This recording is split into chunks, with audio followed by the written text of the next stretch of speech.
Hello and welcome to another video review. This is Fallout 3 for PC, Xbox 360, and PlayStation 3. Now, Oblivion left a really bad taste in my mouth after I played that and had all those bug problems, and the game was constantly crashing. It was monotonous. The game was way too easy, all that kind of stuff. So then I get to Fallout 3, and I'm like, I'm going to wait on that. And I did. And eventually it went on sale, Game of the Year edition, and I got it. And I'm like, okay, let's play it. So I'll play through it. And, it didn't quite measure up to what I expected, but it didn't quite exceed my expectations all that much either. Now, of course, at the time this was released, even then, the graphics weren't all that amazing. It runs on the Oblivion engine, but that's the problem. It suffers from the same exact problems that Oblivion's graphics do. The textures are all fairly low res. There's a horrendous lack of detail throughout, and other games at that point had way better texture work. I mean, like, Valve's Source Engine has better texture work, and it's several years older. I mean, still. But anyway, the textures are kind of bleh. Everything's kind of blurry. Again, there's a lack of detail everywhere. The models are decent, but they're not particularly great. Then, of course, there's the animations. Bethesda can't do animations to save their life, it seems. Now, they're not bad. They do their job, but what the problem is they just seem really forced and sluggish, and it suffers from the Oblivion syndrome, where everybody kind of moved weird and all that. It comes into focus when you actually watch the gameplay, but overall, things just kind of look weird. Now, of course, the sound design is something else that doesn't particularly excel. Basically what you have here is stuff that does its job and not much else. The explosions are pretty nice, but all the guns just sound weird. I mean, the assault rifles and sniper rifles sound fine, but, like, the pistols don't even really sound like guns. Lasers and stuff sound more beefy than the normal pistols and stuff. It's kind of weird. But, again, those sound effects do their job fairly well. Then you have the music, and it's decent, but you don't really notice it all that much. Now, of course, you do notice the 50s style music, which is Set the World on Fire, or whatever that song's name is, and all that kind of stuff. And there's like 2 of those songs in the entire game, and it constantly replays them over and over and over and over, and it's ridiculously irritating. Now, eventually I just, stopped listening to the news station, because that's really where it plays it. So I'm just like, okay, fine, I'm going to stop doing that. And really I just turned off the music altogether, and it worked actually just as well. All the other music is basically just atmospheric stuff. It does its job fairly well, but it's not particularly great either. Then you have the voice acting. And unlike Oblivion, actually the voice acting in this is pretty damn good. It still kind of has that Oblivion feel of the actors just not being the best, but that's okay. You have the crazy voice acting of some stuff like Liberty Prime, which is just awesome. But then you have, the normal voice acting does its job fairly well too. But it just seems like they kind of forced it a little, and all the sarcasm and stuff it's kind of forced, to be perfectly honest with you. But the voice acting does its job fairly well. Overall, they're not going to be winning any awards for it, but it still does the job fairly well. Now, of course, gameplay is what really counts here, and sadly, it's not up to snuff. And that's understandable, considering it's a Bethesda game in the post-Morrowind era. But anyway, basically, the storyline is just crap. You play as a character who is in Vault 101, and your father, who is played by Liam Neeson, escapes the vault and goes off into the wasteland, and you have to go find him. And they completely waste Liam Neeson's acting. I mean, he's a phenomenal actor. I mean, if you go watch something like Schindler's List, I mean, his performance is just amazing in that movie.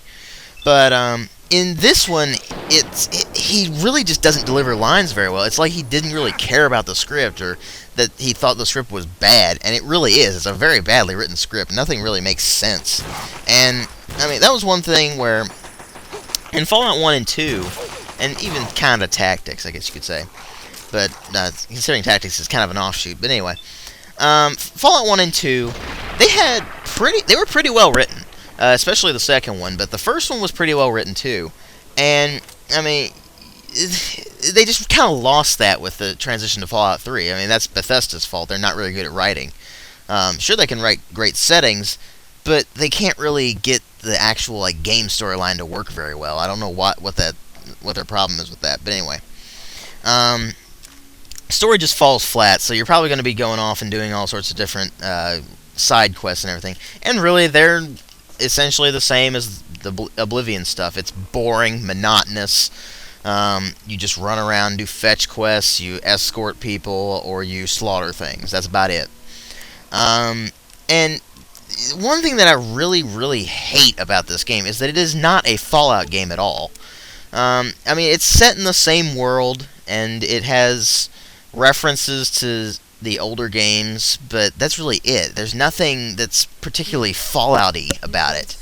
I mean, Fallout 1 and 2 had this amazing atmosphere to them. I mean, yes, it was 2D isometric, but still, you could get this feeling of the post-apocalyptic landscape much better than you can in Fallout 3 for some reason.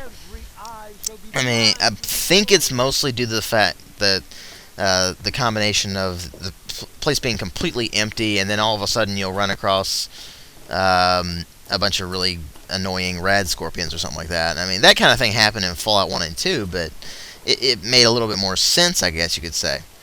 In Fallout 3, you spend most of your time just wandering around the countryside. I mean, literally, you have to run everywhere you go. There's no mounts or vehicles of any kind. So you have to run everywhere you go. And when you finally discover the location, you can finally fast travel.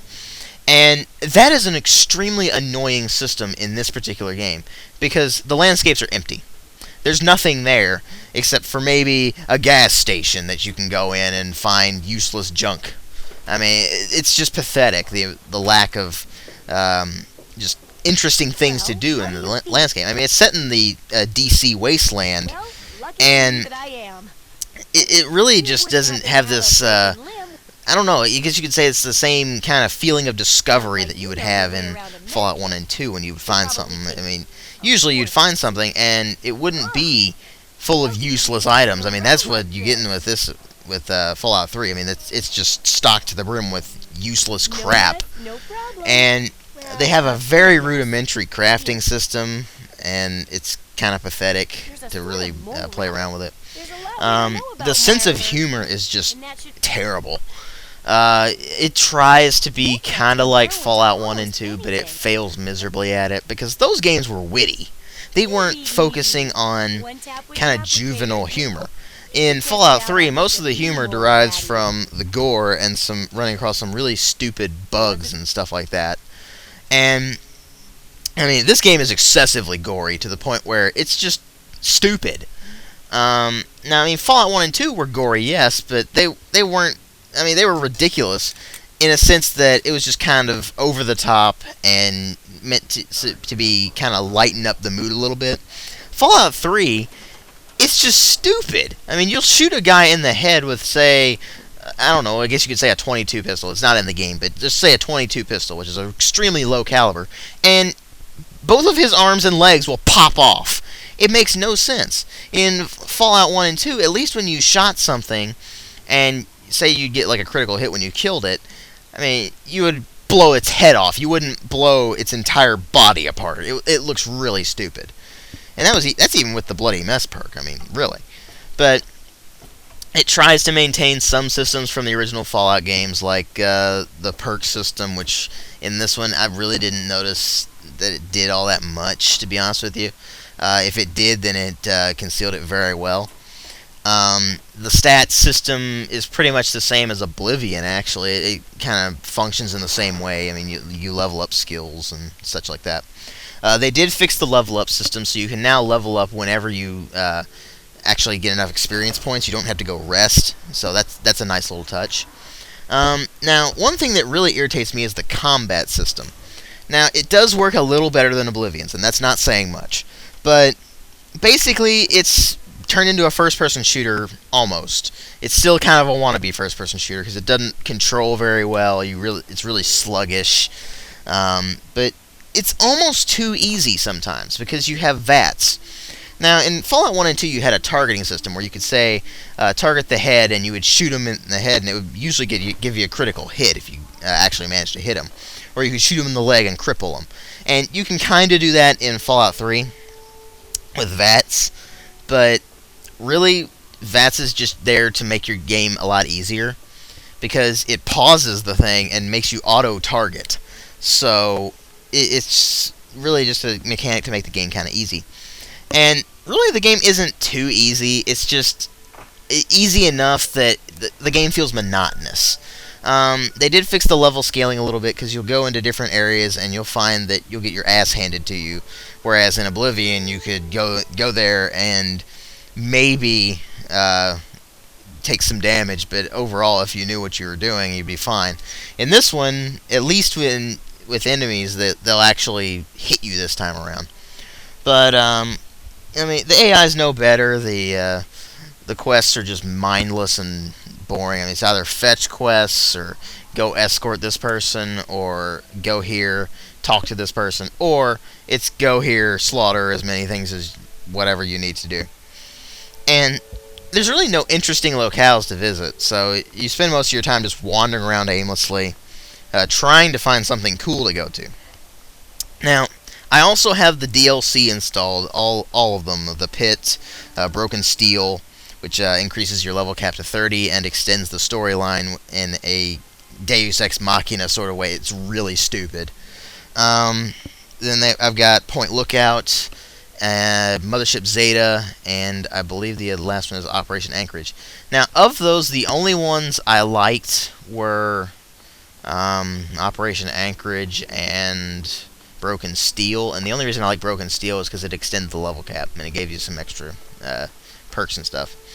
And, I mean, Point Lookout's actually kind of interesting. It was interesting, much more interesting than the rest of the thing. It actually kind of felt almost Fallout-y, because it just had this zany writing. I'm like, okay, did Bethesda write this, or did somebody else write it for them? But, overall, is Fallout 3 a good game? No. Is it good with mods? Yes. Sort of.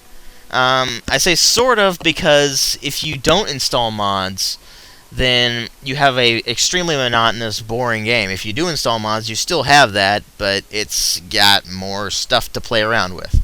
So, can I give this game a good review? Not really. Did I have fun with it? No, not really. Is it Fallout? Definitely not. So, I mean, if you liked Oblivion, you'll probably like Fallout 3, but if you didn't like Oblivion like I did, then you're going to have problems with it.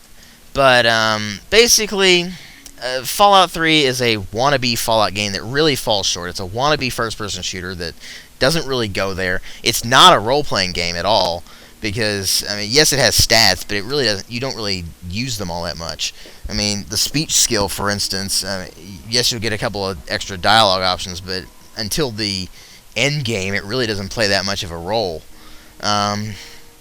Because until then, you won't have a high enough score to influence people enough.